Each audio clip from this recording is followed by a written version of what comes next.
Bienvenidos amigos Docatubers, hoy veremos fácil y rápido qué es el derecho penal, cuáles han sido las principales escuelas penales, también analizaremos qué es el delito, así como la teoría de la pena. Así que comenzamos. Bienvenido. Aquí en Docava encontrarás educación jurídica que te puede interesar para saber un poco más completamente gratis. Para ello, solo mira este video completo y suscríbete para nuevos temas. Bienvenido.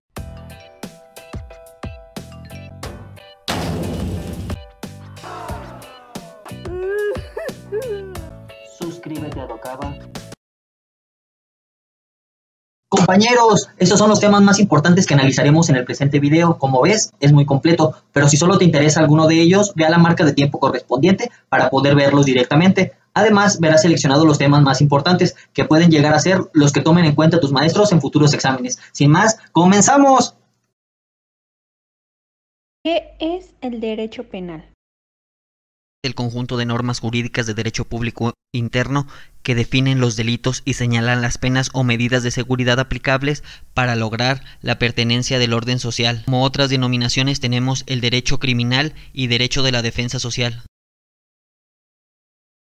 La protección de bienes jurídicos como función del derecho penal. Así tenemos que el Estado, por medio de las normas penales, protege los bienes jurídicos como son los valores individuales o sociales. Estos pueden ser, por ejemplo, el medio ambiente, la vida, la salud, el patrimonio, la libertad.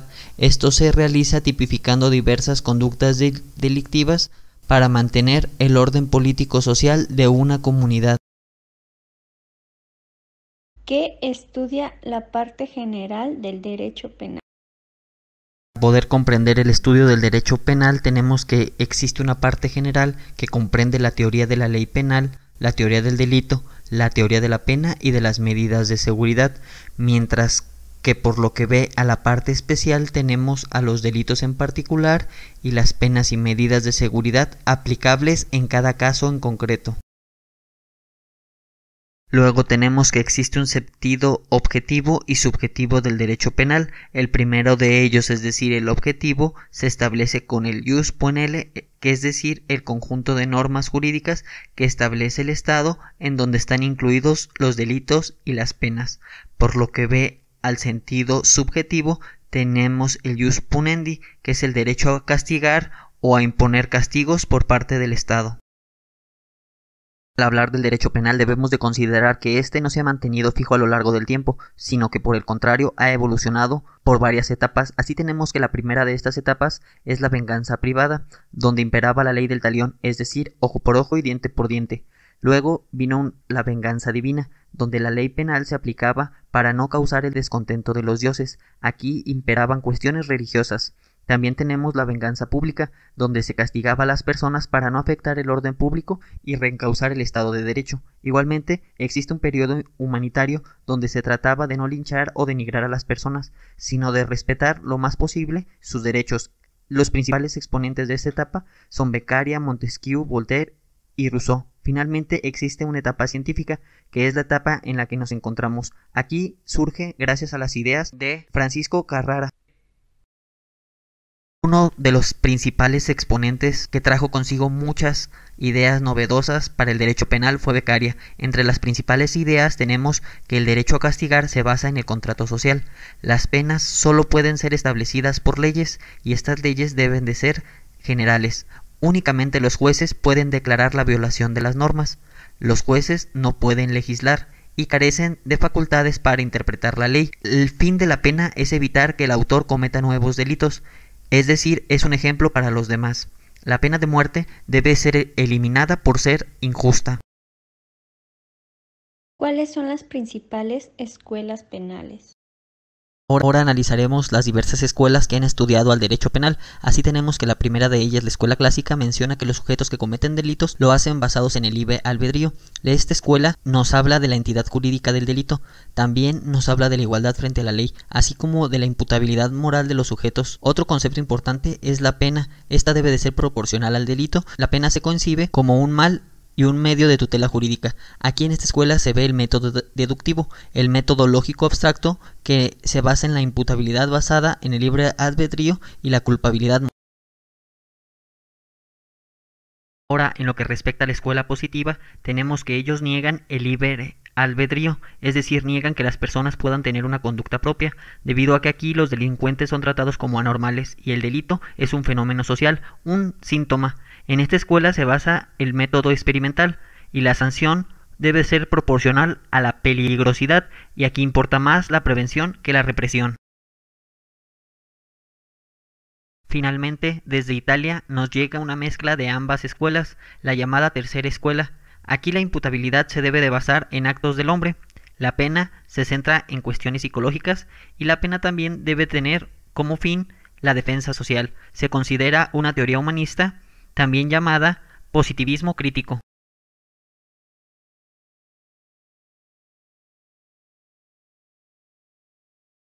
Antes de ver qué es el delito, tenemos que a lo largo de la historia han existido varias teorías para demostrar la existencia del delito, es decir, varios tratados dogmáticos que mencionan cómo es que se configura el delito. En general tenemos que existen 4 principales teorías. La causalista, esta se basa en la acción humana y en la causa y efecto que existe entre la acción y el resultado. Luego tenemos la teoría finalista, aquí se basa en que toda acción debe de tener involucrada una finalidad, se basa en cuestiones netamente subjetivas. Luego tenemos la teoría funcionalista, aquí el delito tiene una visión más de política criminal y funge para prevenir que se cometan las conductas delictivas. Finalmente tenemos la teoría de la imputación objetiva, cuyos principales aportes son que el sujeto haya creado un riesgo, que se realice dicho riesgo y el resultado que se produjo.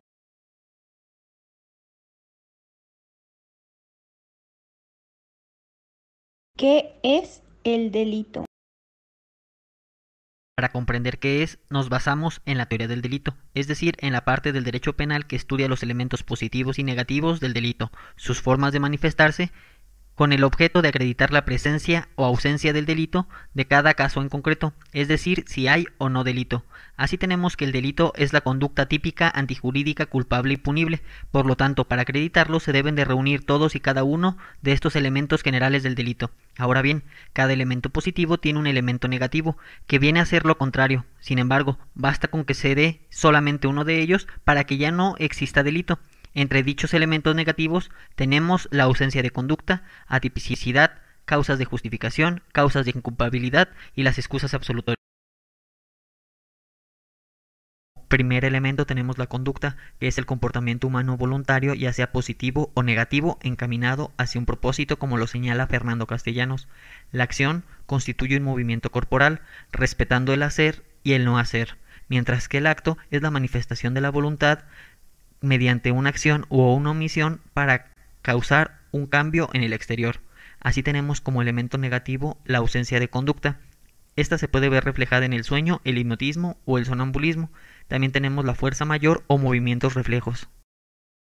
Como segundo elemento tenemos la tipicidad, que es el encuadramiento de la conducta con la descripción hecha en la ley, la adecuación de la conducta al tipo penal, es decir, ver si la acción u omisión están precisados correctamente en la ley criminal. Como elemento negativo tenemos la atipicidad, cuando no se encuentran los elementos descritos en el tipo penal,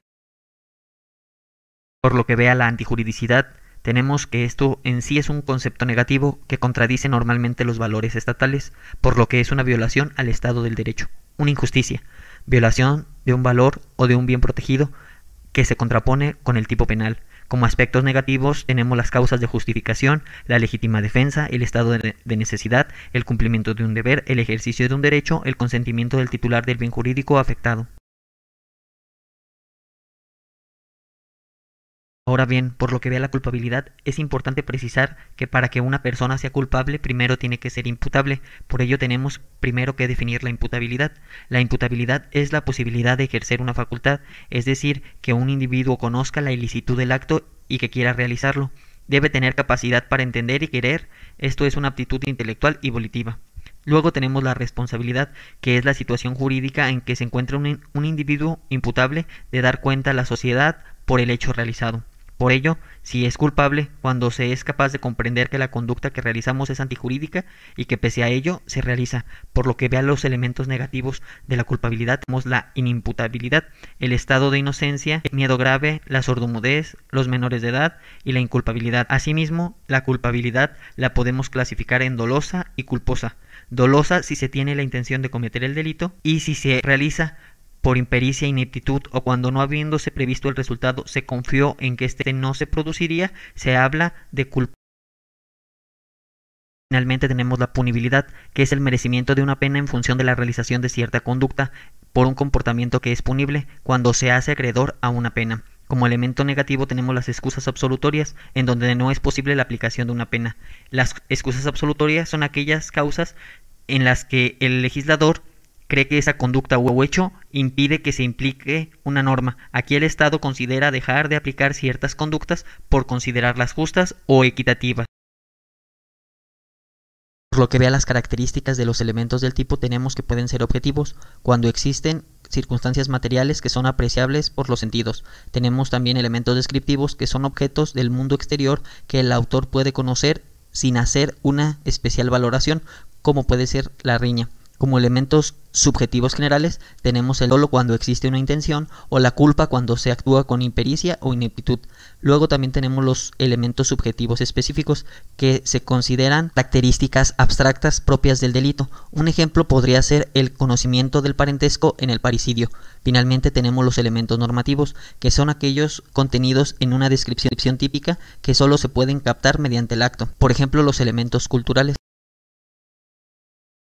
Otra importante cuestión que debemos analizar es la tentativa, que se da cuando queriendo realizar la conducta penal no se produce el resultado por una causa ajena a la voluntad del agente. Es importante señalar que únicamente es punible el delito cometido en grado de tentativa cuando se haya puesto en peligro el bien jurídico tutelado. Existe tentativa acabada cuando la resolución de cometer un delito se exterioriza realizando totalmente los actos ejecutivos que debieran producir el resultado u omitiendo los que debían evitarlo, y aquel no se consuma por causas ajenas a la voluntad de la gente. Una vez que analizamos los temas de las escuelas penales, así como el delito y sus características, nos toca ahora abordar el tema de la pena. Para ello nos basaremos en la teoría de la pena.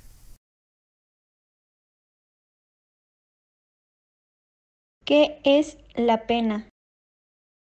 Referirnos a los tipos de sanciones tenemos la pena y las medidas de seguridad. La pena es una restricción de los derechos del responsable a través del ius puniendi, mientras que las medidas de seguridad se aplican a inimputables.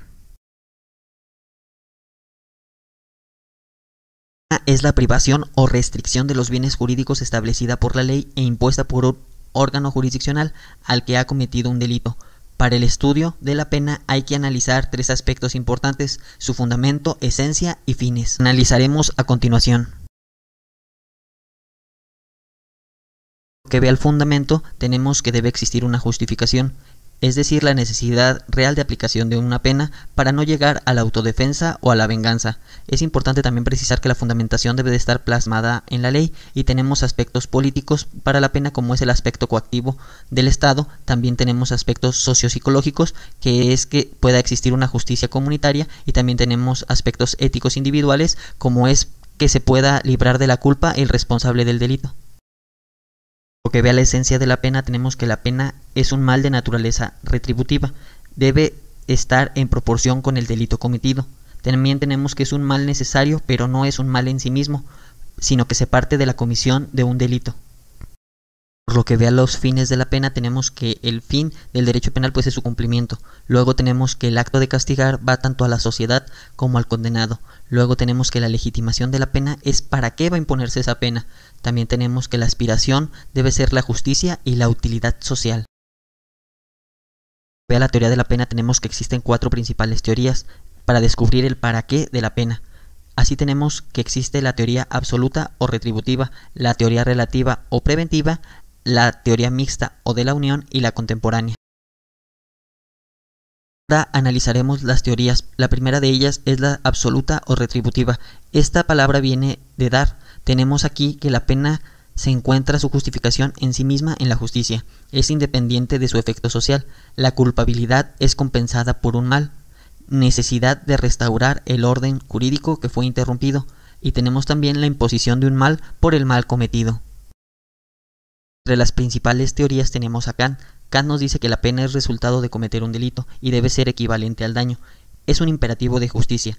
El mal de la pena se justifica por el mal del delito, por lo que aniquila el delito, y tiene que haber proporción entre el daño causado y la pena merecida.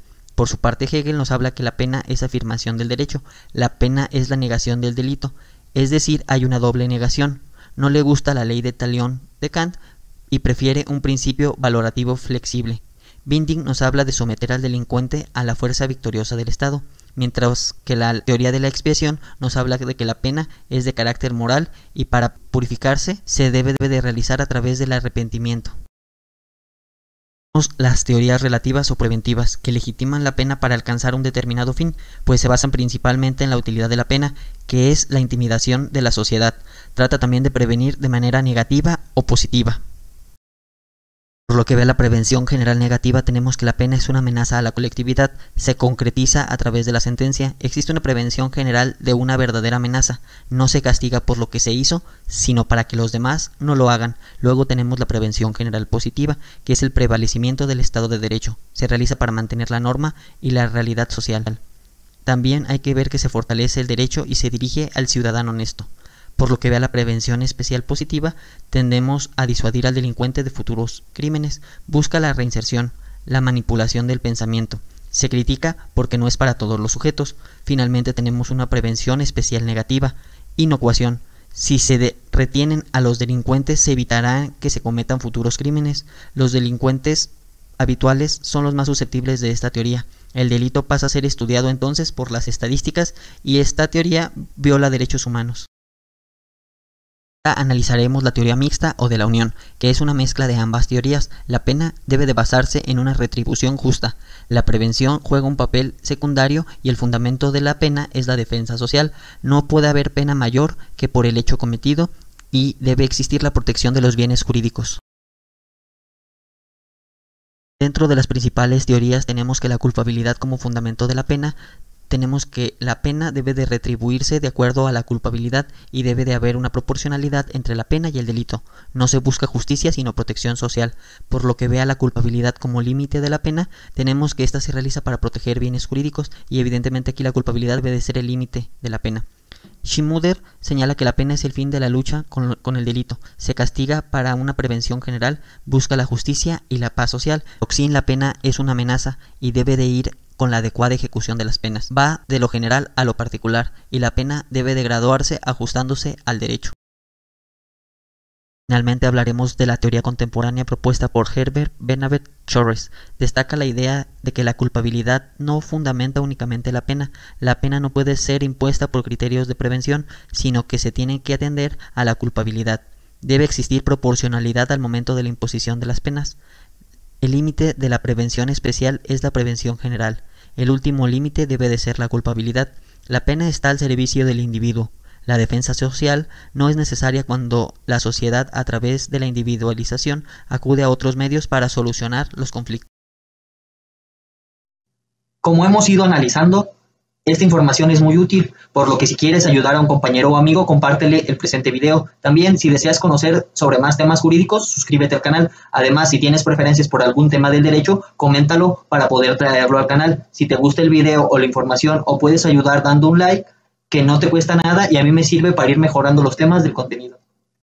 Los mapas mentales son muy importantes para poder recordar lo que hemos aprendido. Por eso aquí en Docaba te mostramos un mapa mental de esta materia. Para poder obtenerlo gratis, dirígete a nuestras redes sociales y cópialo para que puedas progresar más rápidamente. Finalmente te agradezco por haber llegado hasta este punto del video. Te dejo aquí la bibliografía donde sacamos la información jurídica para este video. Muchas gracias, bye.